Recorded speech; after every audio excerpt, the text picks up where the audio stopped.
Hey bitches, welcome back to another episode of Confessionals. Today, there's a change of scenery. I am in my bedroom. I feel like maybe the sound will be better in here because it's a lot more closed. I also feel, I don't know, I think I feel a little more cozy filming in my room. It's also less effort because I don't have to worry about lighting as much since right now I'm filming during the day and the natural light is there and I have to set up less. But anyway, enough of the pointless talk. Today I am going to talk about why you're a fake ass bitch. And if you're a fake ass bitch and if the shoe fits, I don't mean to offend you, but the truth of the matter is that most adults are fake ass bitches. Today's episode is titled The reason you don't like kids is because they're authentic and you are not.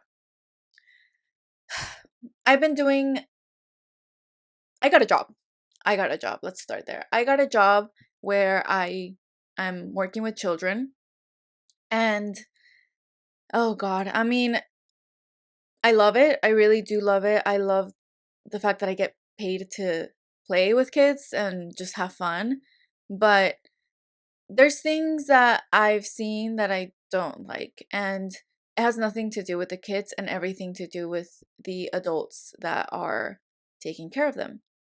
So, I've been thinking a lot about authenticity and our childhood growing up, what that means, and how most people are really fucked up.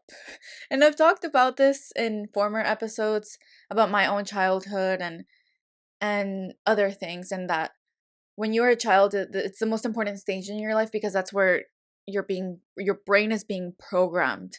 You're being programmed to perceive the world in a certain way. And if your caregivers didn't give you what you need, if your caregivers neglected you or abused you, you're going to be programmed in a way where you're going to keep attracting that and it's going to be miserable, right? And I've also been dealing with a lot of, not personally, but just with the concept of self hatred. And I was there at one point. I hated myself at one point in my life, and it was very hard to get to the level where I'm at now. But I think self hatred starts in childhood. If you were taught that your worth was based on your performance, on the good things that you did, or just constantly proving yourself, and that was the only way you got any sort of attention or validation, and maybe even if you were breadcrumbed to that validation, then that can breed a lot of self hatred. So, in today's episode, I'm going to start with that. I'm also going to talk about some of the coping mechanisms that I learned in therapy. I am going to discuss the authenticity of children and kind of how children present themselves in the world from very little, and how the older they get, the more these undesirable behaviors show up. Like they will show up in adulthood, but you start seeing little signs of them in childhood, and this is the most vital point to where they can be corrected, right? I'm going to talk about reconnecting with your inner child and the discomfort in accepting and giving love. And that is also rooted in childhood. Everything is literally rooted in childhood. And I think a lot of people see this as silly or as like woo woo, like, oh, everything that's all you ever talk about. That's not true. How can all my big issues and problems just come from one point in my life? And honestly, like that's just the way it is. Like ask any therapist, ask any psychiatrist, any person that is in this field that works with kids or works with adults, they will tell you like that everything is literally rooted in that. And everything functional and dysfunctional, especially the dysfunctional, comes from that. And the thing is like children can't really, their perception is limited, right? They're brand new in the world. They don't know a lot of the things that happen. So they are just trying to pick up with as much information as possible with the ability that they have available to them. And if they're being ignored and neglected, like they're just thinking survival, right? So they're going to have maladaptive behaviors like crying and tantruming and throwing things, maybe violence, because that is the only thing that gives them attention. And then if that behavior keeps being reinforced, then it continues all the way in adulthood. And I mean, I'm sure people have seen like adulthoods that throw tantrums all the time. I bartend, like I see that shit all the time. And that's where it comes from. And if you really want to be serious about your healing journey, then you have to go all the way back. All the way back, bitch. But yeah, I mean, I'll start with the concept of self-hatred. I used to be damn, like I used to fucking hate myself. I think I first started hating myself when I was 3. And I've talked about this before. Like I looked in the mirror and I thought that I was the ugliest thing to ever exist on the planet. And I didn't know why I thought that. I just thought it, and that was my truth in the moment. And I would cry about it, and that's when I started comparing myself to other little girls. And yeah, I would just grasp to anything that made me feel beautiful, because the times when I did were very rare. Or I would fantasize about being beautiful because I thought I was ugly.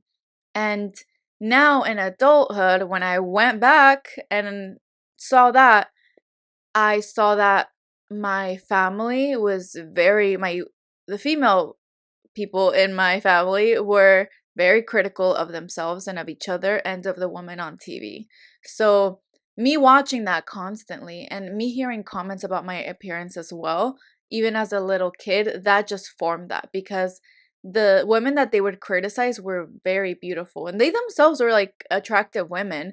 And them telling themselves that they're ugly, I'm just like, well, what is beautiful? Like beautiful must be this like out of reach thing, and I am not that. Even like I was a little fucking girl. Like how I shouldn't even have any concept of that, right? But because it was presented to me almost every day, it was there. So, yeah, and then I grew up desperate for validation, desperate for attention, because the only attention that I ever got was negative. Like there was never anything positive said about me unless it was some sort of achievement that I made and my mom or somebody else were bragging to another person about it. Like it was never said to me directly. It was just like, "Oh, my daughter this, my daughter that," to make themselves look better for other people, but it was never directed at me. So I would grasp that and I would try to be good so I could like at least hear about it, but I wasn't. So I grew up in a lot of putting myself in a lot of situations where I just wanted male validation. Like in middle school, that's where that started. Like I just wanted boys to pay attention to me because that was the thing in middle school. You wanted boys to pay attention to you. You wanted boys to think that you were pretty. So that stuck onto me until high school. And then I became super religious because I wanted to feel like I mattered, like I had a purpose in the world. And then I got sucked into that cult, and damn, like I got it. Like, I never really noticed the attention that I got from men because I was so naive and I just thought that they were just like talking to me like a person, but they weren't. And I trusted people very easily, even people that was just obvious that I should not have been trusted. Like, I had no survival skills, and I believe it's because I had really like exhausted them as a child. So now that I was like a teen, I just wanted to experience as much as I could because I'd been imprisoned for so long. And I am in the process of unlearning this. I had a very narrow-minded way of thinking. It was not flexible at all. It was like black and white. Like I'm either trash or I'm a god. I'm like the best. And I didn't realize that I still have remnants of this up until probably last year or the year before that, like 2023, 2024. With dating. I'd healed a lot of stuff, but I before I was in my last relationship, I always thought in extremes of like I am so amazing. Like before it was like I'm ugly and disgusting, nobody wants me. And then after that it was I am perfect. Like anybody would be lucky to have me. And I still hang on to that other part, like anybody would be lucky to have me because that's true, but I'm not perfect. And I realized that in my last relationship, and I learned how to be more grounded and have a flexible mindset to where, like, you know what? I have a lot of these flaws. I am not healed in a lot of areas, but I'm still worthy of love because of the person that I am, and I can't be perfect. And I had to accept, like, you know what? I'm not a perfect person and I never will be.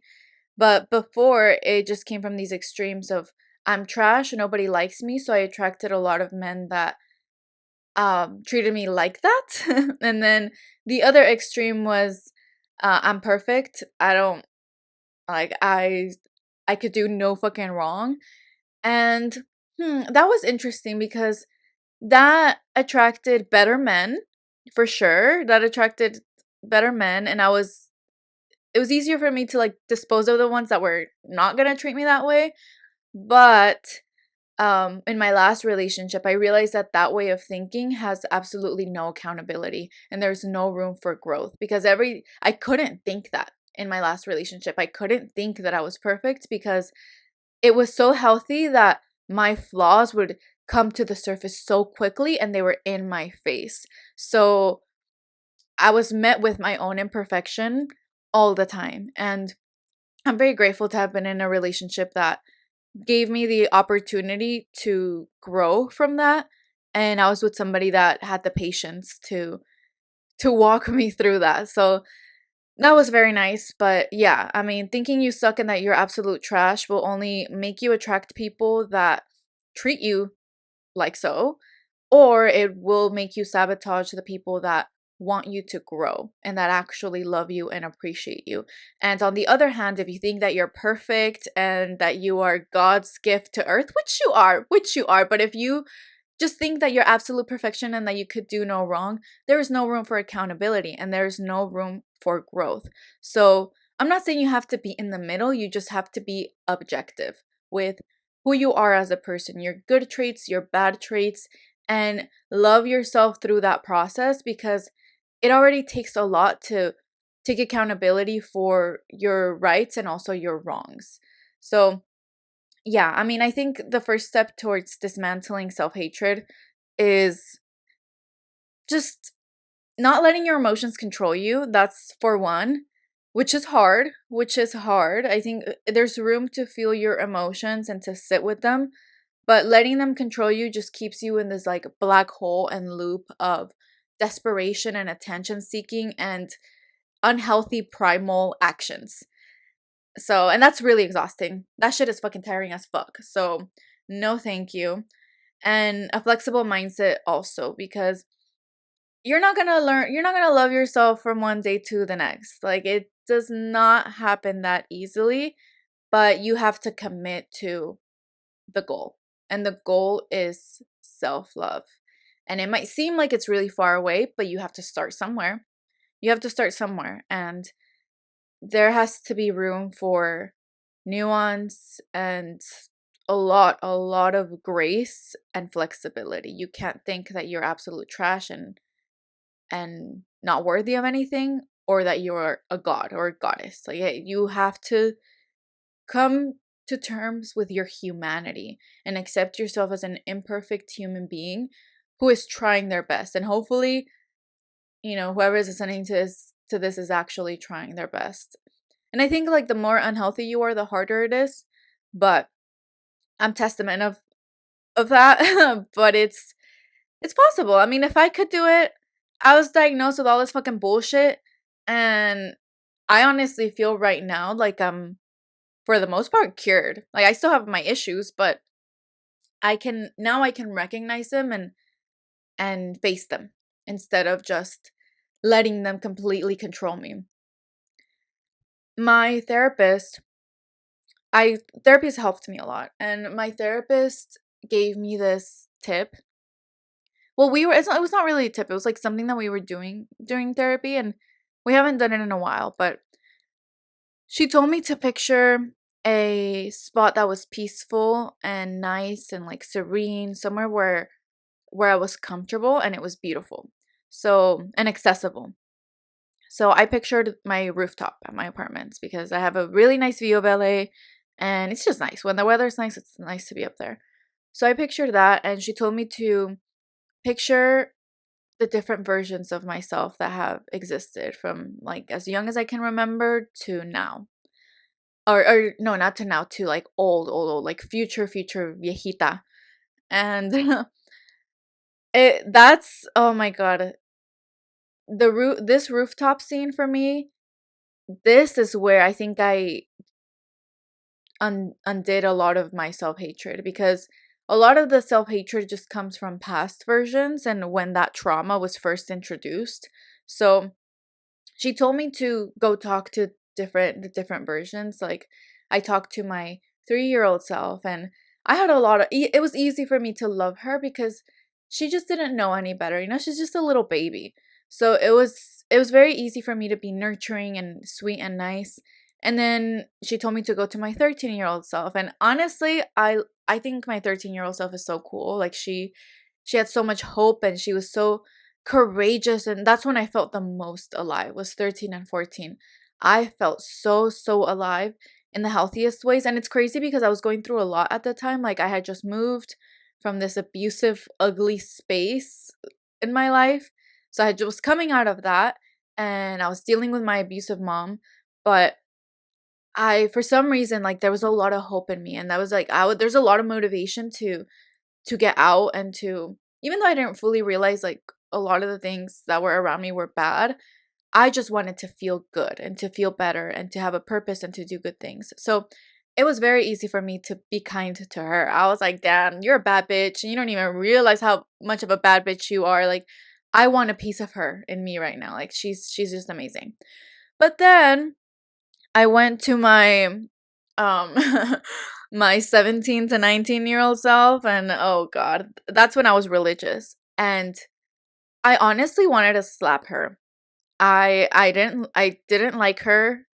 I was like disgusted. I'm like, "Ugh, like you." I was just, there was a lot of shame around that period in my life and the things that I did, because I did a lot of fucked up shit.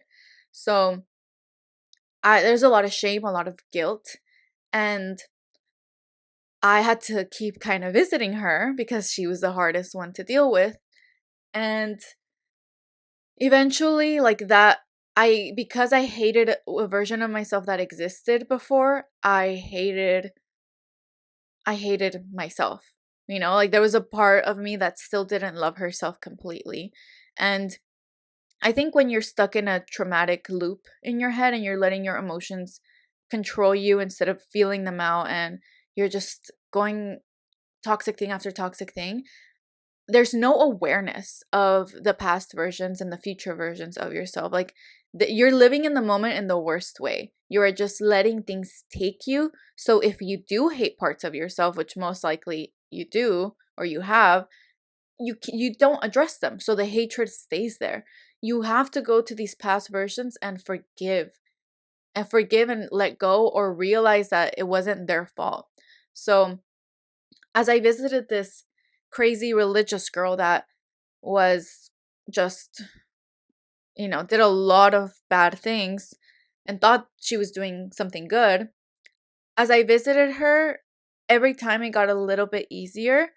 And I realized that 17 through 19 is such an impressionable age. It's such a delicate age. And what I was really seeking was love, at the time. And it was like a toxic relationship. I just had a toxic relationship with religion because I thought that was going to save me.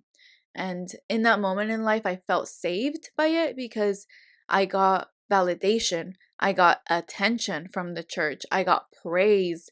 I I thought I was helping people. Like whenever I would go pray or preach to people, there were people that were more inclined to religion that would come up to me and talk to me and start crying in my arms. So I got to comfort a lot of people. Yeah, I got the things that I always wanted and deserved, but I got them in the most toxic, horrible way. And yeah, there once I snapped out of it, I realized what I had done. I was like, "Oh my God." So there was a lot of confusion with, like, "Oh my God, I got community, I got love, I got admiration, I got fun things to do," right? They were fun at the time. um and then now it's all gone and it was wrong. So I was just confused. I was like, well, I don't know what is right and what is wrong anymore. I was just super confused. And so I had to visit future those other past versions and just be gentle. So now I'm more gentle towards that 17, 19-year old girl because she was just doing her best. Like that bitch was just had gone through the ringer, and this, to her at that moment, this was her escape. This was her escape of like a horrible life.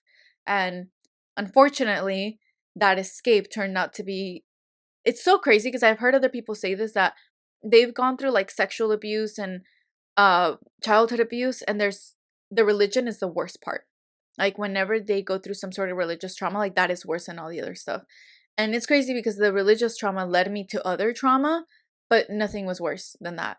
So yeah, I also visited my future self as like an older lady, and I realized that I have to look out for her, and I have to protect her. Like I feel like I've for been gentle and protected my younger versions. Like that's all I was ever trying to do cognitively, was protect myself, and I didn't know how, so I did it in the way that I thought was the right way. So I had to come to terms with that and be like, I've just been trying to protect myself all along.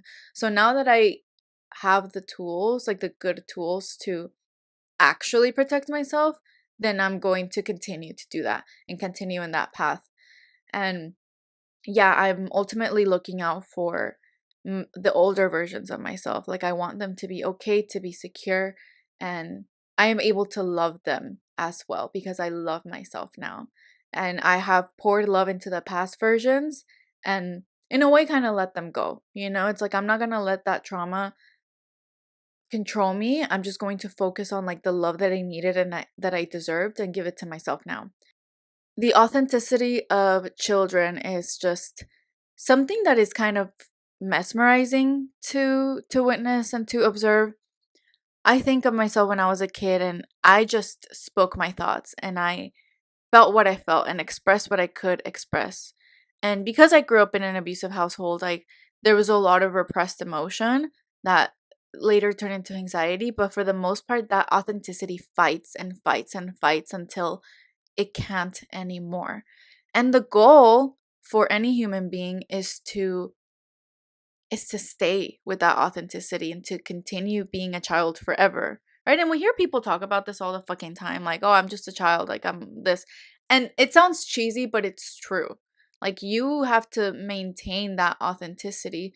And I stopped being authentic probably like I think it withered away slowly, but I think it withered away the most probably like that religious era. Yeah, probably like 16ish.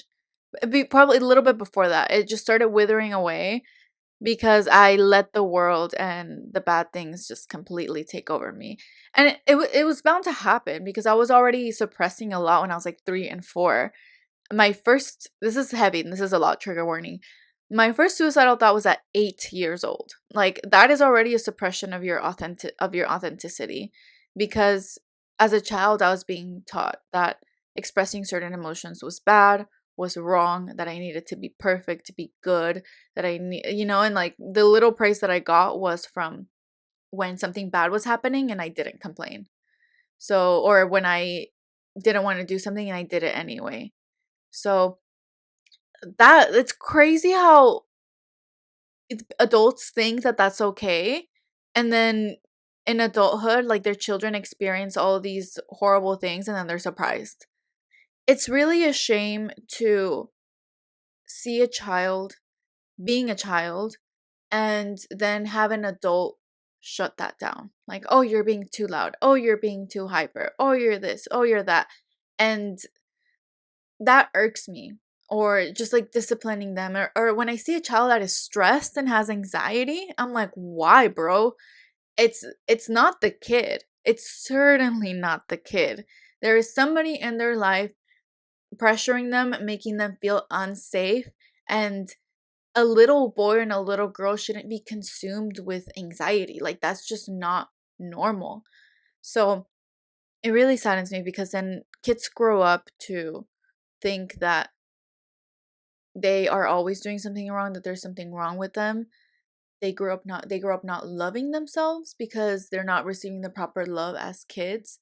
So that they when you're a kid, you learn something and you internalize it deep, and that's just the way that you eventually function and live the world. So yeah, I like to see kids being kids. Like everything that I learned as a kid, that you should be quiet and it's okay to get hit and all this stuff. Now I know what is good because it's literally the whole opposite of that. Kids should be able to run and be hyper and be themselves, and sometimes they say out of pocket shit, but like they just say out of pocket shit. That's when you tell them like, "Hey, it's okay to say out of pocket shit, but there's that's when you teach them how to read the fucking room, right? But without having to suppress their things." And people really hate that. They hate how honest kids can be. They hate how free they are, how carefree they are, because they themselves can't be that. They can't channel that anymore. That part of them was shut down. So they want to, if they see that somewhere else, they want to shut it down. And similarly, like adults will see other adults that are carefree and relaxed, and they will feel that same envy that they feel towards a child. Because all of these positive traits like confidence, playfulness, silliness, not taking life too seriously, all of these things are childlike traits that are healthy and should be maintained all throughout life. So when somebody that is not authentic sees that, whether it's in an adult or in a child, they're going to be triggered, right? Because they can't access that anymore. That was shut down. And unfortunately, when it comes to adults, they can't really say anything. They could just be like, oh, they could scoff and roll their eyes or maybe say a sly little comment or something, and then they just move on, right? But when it's a child, children are so vulnerable. They'll yell at them, they'll disrespect them because they're literally picking on somebody that is not their own size. They're picking on somebody that not a lot of people will stand up for, because children are not perceived by the world as human beings. They are perceived as property and like animals. And honestly, like, not even, I feel like animals are perceived in a better way than children a lot of the times. And yeah, it's just really sad because the reason that there's so many fucked up people in the world is because they were treated like shit as kids. And now when I hear a child cry, like in an airplane, or if I see a kid throwing a tantrum in public, I don't get annoyed anymore, because I realize that me getting annoyed or complaining or going like, ugh, that was just part of me like hating children and this very socially acceptable notion that children suck. And they don't, and it's a really harmful way of thinking, because if you are not giving if you're not giving children around you in your life or in public grace, and you're not being gentle with them and you don't think fondly of them, then that just says a lot about you and your repressed parts. Like, how many times as adults do we feel like crying in public, but we can't, right? How many times do we feel shame for expressing some sort of emotion in front of people, or wanting to say something but not being able to? Like, it's literally just jealousy. It's like to see kids playing around, even if they're causing a little disturbance. I'm not saying that it's always right to like let your kids run around and do whatever, but the anger shouldn't be directed at the child, because that's just doesn't make any sense. It's just not, it doesn't, yeah, it doesn't make sense. This is a child. We really need to internalize this. They are children. They don't deserve to be hated. Like, it's just ridiculous how people, like, I understand if people don't have like a motherly or fatherly bone in their body and don't want to take care of children, like, that's fine. But hating children is just so ugly, bro. It's like worse than being racist or misogynistic. It's like all of them mixed together. You are hating specific group of people that happens to be the most vulnerable group of people in the world. For what? For their age? It's honestly the worst type of ageism that exists, is the hatred towards children. And I will say that it is worse or just as bad as like racism and misogyny, because the harm that is caused, the harm that is inflicted on children is the reason why this world is so fucked up. Because then this child that is treated like shit grows up to be a people pleaser and to not know how to say no, and then they're fucked up in the head. Or this little kid grows up to be a narcissist. Like, however that trauma develops, it'll develop into a dysfunctional human adult. So, bitch, come on. Like, are you fucking kidding me? Yeah, it's I just want people to understand that hating children is absolutely fucking ridiculous. This type of hatred, it is in line with racism and misogyny and ageism, but the biggest problem is that it is socially accepted. And yeah, it's just wrong. It's just wrong. I also feel like a lot of adults are very jealous of children because children are present in their bodies. And I mean, I remember as a kid being like up in the clouds and thinking a lot and being daydreaming, but even that felt like it wasn't as messy as it is now, and it wasn't as painful and as annoying as it is now. It was it was just nice to be in my head, and it was nice to play and like feel things. Like I could touch something and I felt the textures, and I was just way more alive back then. And that's something that I'm right now trying to repair. That's probably the biggest repair that is needed. But yeah, I think a lot of adults are just so like annoyed with life that when they see somebody being present, it just irks them and it's triggering. This is really the most important stage in anybody's life. It's childhood. And a lot of people think that if you are don't discipline your kids, or that you don't yell at them, or like are sarcastic with them and kind of are very rigid, that they won't have a realistic perception of how the real world works. And a lot of adults and parents think that I need to be tough with my kid, so because the world is gonna be tougher, so I need to be tough. That's just such a twisted way of thinking, because we human beings go with what's familiar. So if you're treated like shit as a child, you're gonna grow up to be an adult that attracts that same type of behavior that you received from your parents, and that or you're gonna exert that, or both, right?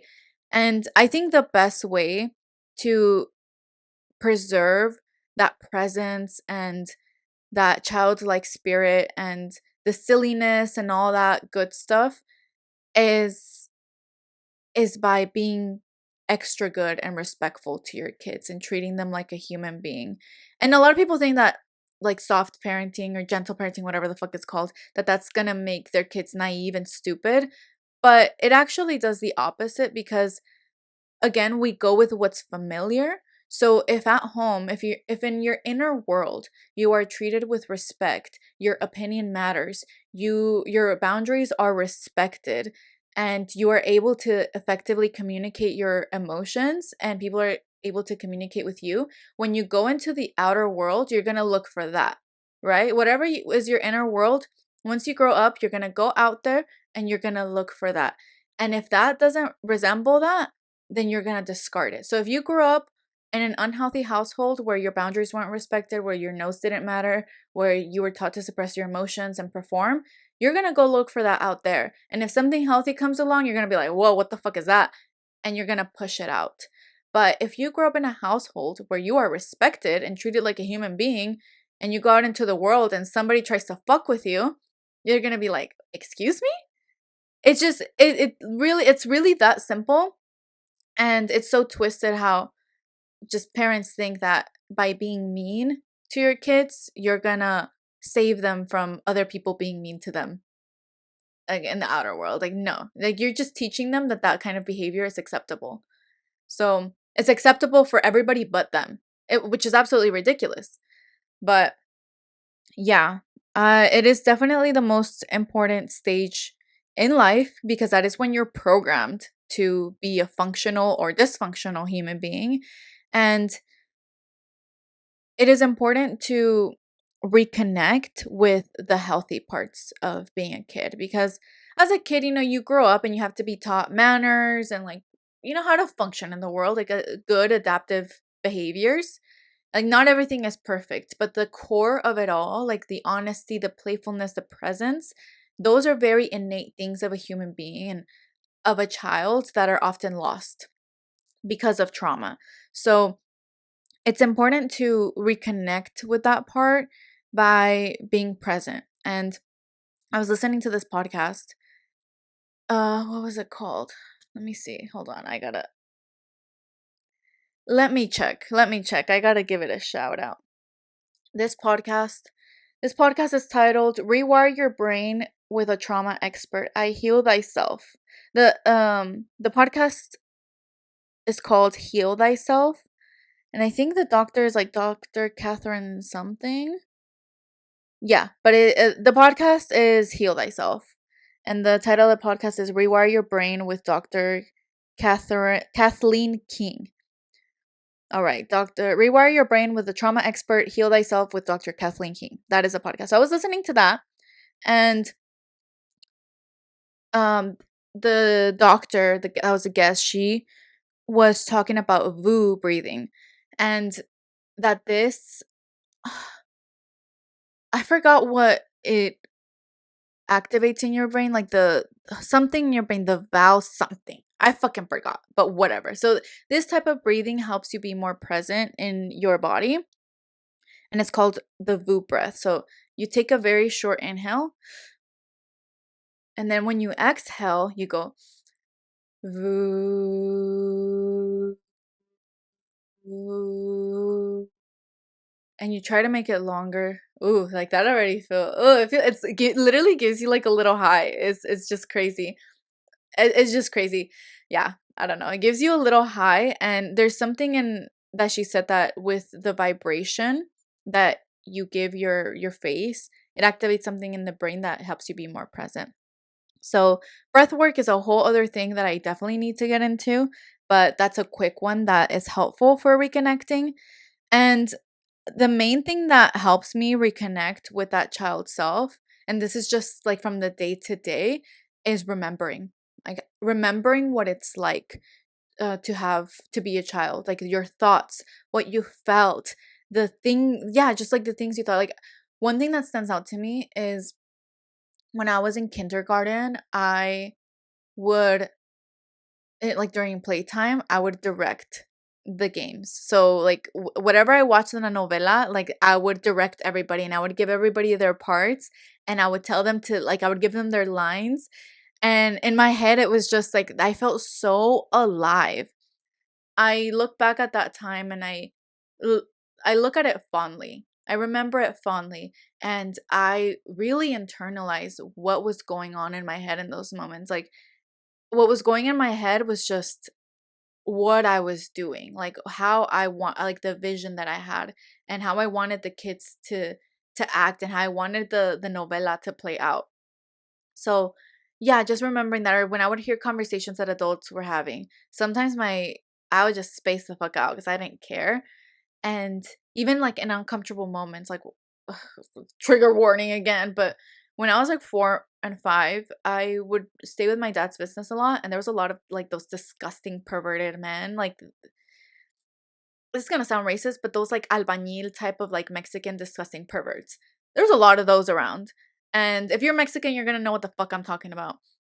If you're a Mexican woman, and there's a lot of those around like El Centro de Juarez. And I would literally be getting catcalled at like 4 or 5 years old by men. They'd be like, ay, qué bonita. And, they would just say like nasty, nasty stuff.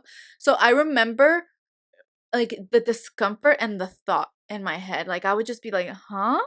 But I would feel uncomfortable. And yeah, like I just have all of these memories from when I was very, very young.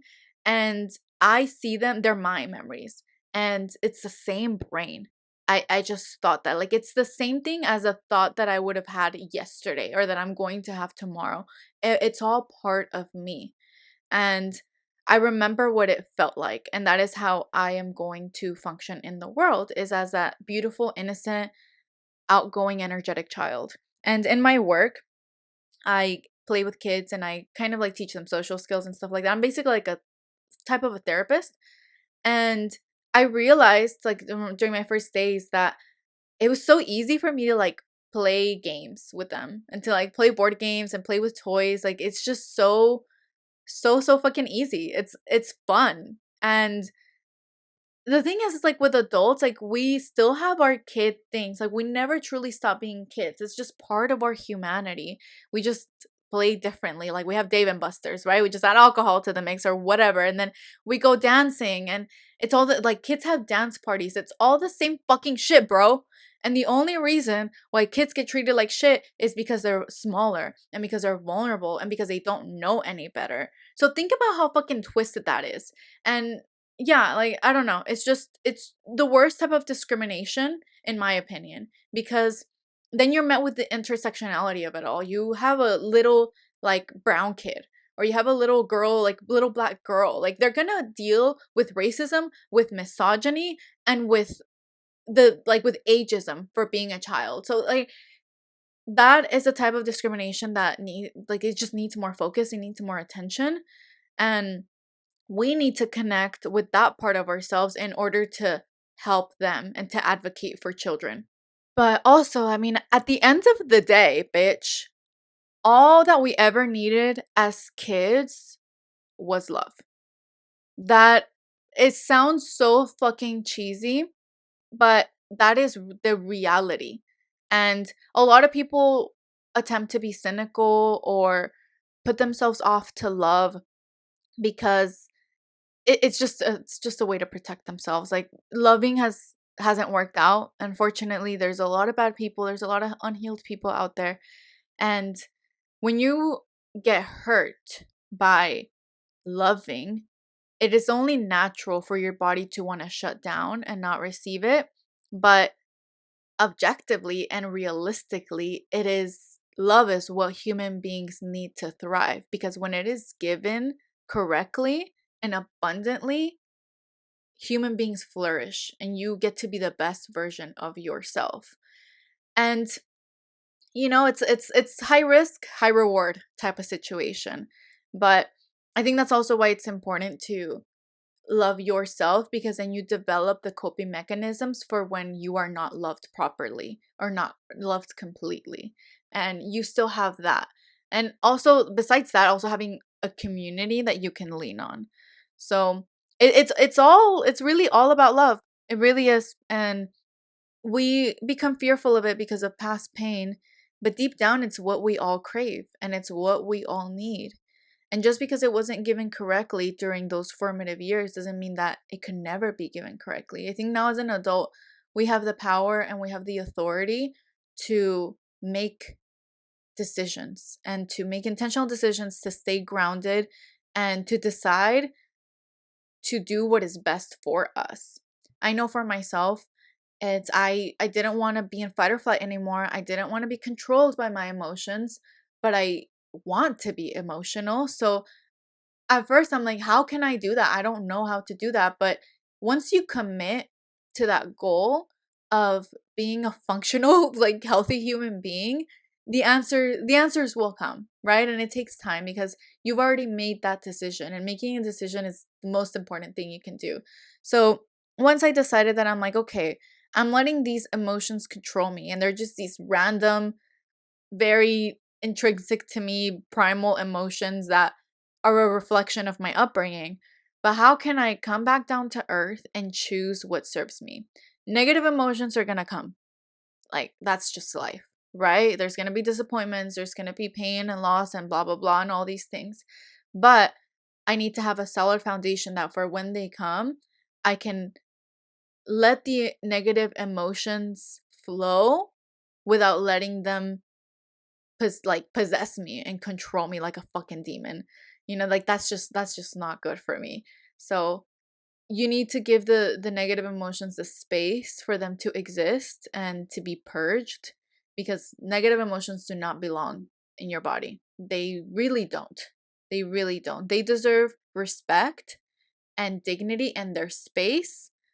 And once they are no longer useful, then they should be discarded. But yeah, if they're suppressed, if you just ignore them, they're still there, bitch. They're still there. So there's that necessity to feel them out, to feel them out.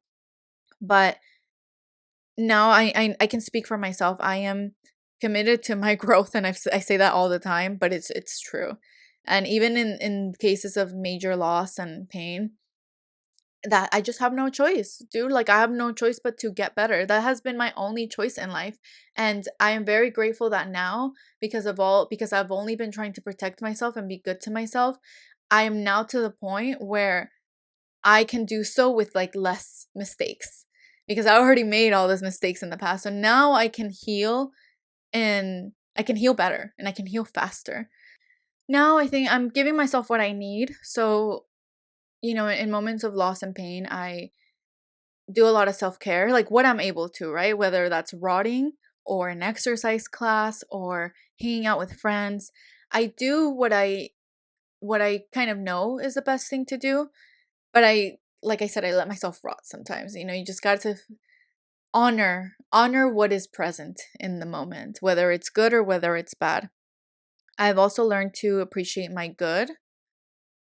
There's a lot of good things to me. It's not all flaws like I was made to believe. So there's a lot of good, and I cling on to that. I cling on to my good, and I don't cling to perfection anymore. Like, I'm not perfect. I'm such a flawed person. I've made so many mistakes, and that's just that. I'm a human being, bitch. Like, what else can I say? So that is such a better place to be than to think that I'm either trash or perfect. Um Also, like, accountability. I am so committed to accountability because that shit can be hard, and it gets less hard. The more you practice it, the less hard that it gets. But accountability is necessary for self-love and for growth, because there are flaws that people have naturally because of trauma, or just they're just part of you, that sometimes things need to be fixed. Like, there's a lot of positive pep talk out there of like, oh, like, nothing needs to be fixed. Like, embrace your flaws, blah blah blah. Yeah, some flaws can be embraced and others can be not. There, like, what is one flaw that I have? Like, my anxious attachment style, like back in the day. That's a huge flaw. I do not want to live with that shit. Fuck no. So I committed to fixing it. I dated. Every time that I got triggered, I saw that as an opportunity. I knew that I was gonna get triggered with dating, and with dating like other guys, and then dating my last partner that I had. It's every time that I felt that like nasty feeling in my gut, or that jealousy, or that like they're not loving me, they're not giving me attention, I'm unlovable. Every time I felt that, I would take a moment and breathe and let myself get sad a little bit, and just like kind of like I would give myself, especially when I was in public, like that was when I would practice it the most, because that's when I would get triggered the most. I would just breathe it out and tell myself the things that were true, which were, you don't know this person. This is a trigger. Like, I would make myself realize, like, this is a trigger. And I'd be like, this, and you feel this way. Like, yeah, you feel this way. This sucks. Like, this feeling sucks. So I would just kind of walk myself through that. I would breathe. And then once I was done, I'd be like, I'm going to go out there and I'm going to have fun, because I deserve to have good emotions and I deserve to have a good time. Like, I would end kind of my little breakdown, crashing out stage with some sort of self-love thing that I deserve. So, yeah, that accountability is so necessary, girl. You ain't perfect. No matter how much of a bad bitch you are not perfect. And to acknowledging that is going to make you into a better bitch. Also, patience and grace is necessary, because I'm 29 years old. I'm going to be 30 in like what? 2 months? And girl, my 20s, oh god, bitch, like, what the fuck? What the fuck, girl? I'm very proud of myself, but I've definitely had to be patient, because I intentionally started my self-love journey when I moved to LA in 2021, and I was 26 at the time. And there were so many moments where, yeah, my environment wasn't chaotic, so I started attracting better than before, than back home. But like, a lot of these situations were not the best for me. Like, there was a lot of not so good experiences, and those were wake up calls for me. And then I realized that like being celibate was good and all, but I was just not getting triggered. It was good because I wasn't getting triggered and I needed to get triggered. So it's it's been tough, but it's been tough in a way better way than the toughness I experienced before LA and when I was a child, because now I had control. Now I have control over my life. How if people do me wrong, if people hurt me, I can choose to be better, to get better. And it's really that simple. It's hard to apply, but it's simple to decide. And it can be easy to just make that decision to feel better because I deserve that. I deserve that. I like again, I go back to that rooftop and I look back at my like little girl self or my viejita self, and all I see is like you deserve the best. Like you're just a kid. You are just a little baby, and you like that really made me connect with myself of like I'm great. Like I'm a great person, and she did the best that she could, you know? Ugh, bitch, I'm fuck. um yeah, she did the best that she could with what she was given, and I owe it to her, and I owe it to my viejita self to and my present self to be good to myself. And no matter like um what hardships I come across. And honestly, like being authentic is so freeing. It's so nice. You know, I just doing the things that you know are right, and like little spilling the tea a little bit. Um when it comes to love, I a lot of people when they give a lot of love or when they love a lot and they lose, they feel like they never want to go through that again. But when you love yourself and when you are working really hard on your authenticity, there's no regrets of like how much love you give because you did the best that you could at that time, you know, and you gave from your heart and you poured from your heart. Like, think of all the love that your 4 or 5 year old self gave, you know, and gave so freely and so abundantly. And how could you ever regret that? Even if it was given to the wrong people, how could you ever regret that? You just loved what you were able to love and you did it without any fear. So I see myself in that way where now as an adult, like I'm obviously going to be more cautious. I have been more cautious with the people that I give my love to. Like I'm not just going to give it to some fucking random that doesn't deserve it. My love is precious. But when I do give it, it's intentional and I don't feel regret. Like even if I lose, like I don't feel regret because from that moment in my mental and emotional development, that was the choice that I made. And I did it authentically. So, like in the past, like back in El Paso, like I gave some love to the wrong people. And for a long time, I did regret it. But you know what, dude? Like that was just a reflection of what I needed. You know, it was just something I wanted to give. And then later, I learned, you know, okay, I need to choose my people more carefully.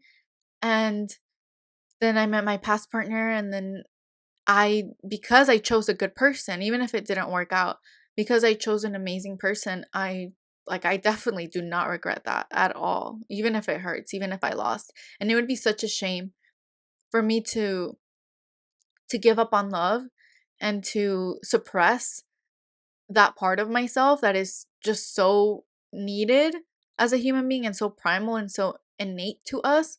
It would be so unfortunate to give up on that because I lost like a relationship. Like it's just I know it sounds like a lot to lose, and it is, but it would a worse loss would be to lose that love that you have to give because if I don't give it anymore, then how am I ever going to get it?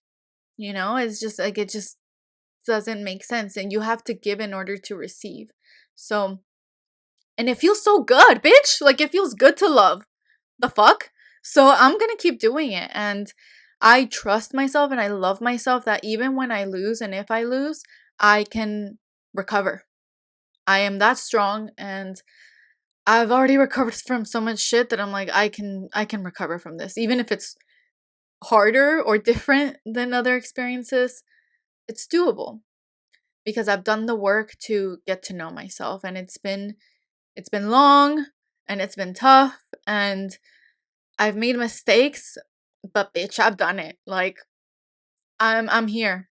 I'm here. And there's literally no, this is my only black and white thinking for me. There is no other fucking way. Like, what am I gonna do? Heal or be miserable? Bitch. Healing can be miserable at times, but at least I'm getting somewhere. It's at least there's a point to that, to getting better.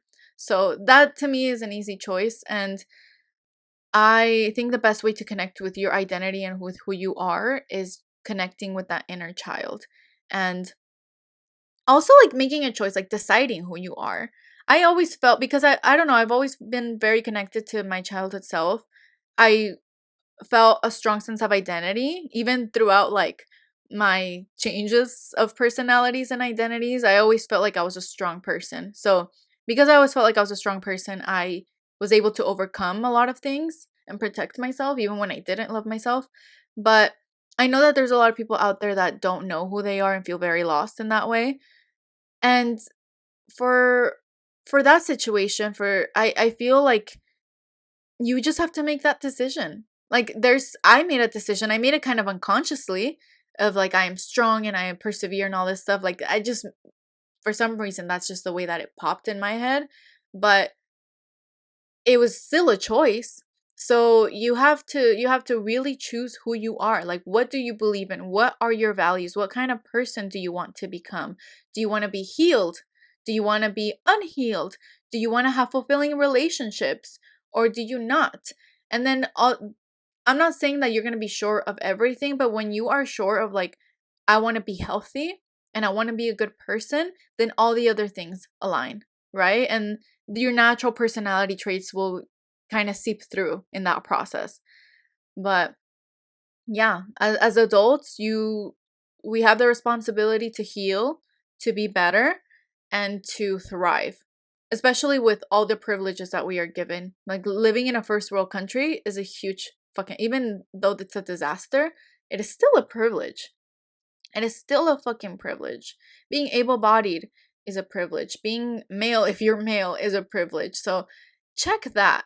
Check that first, and use it. Use it. Don't feel bad that other people don't have it.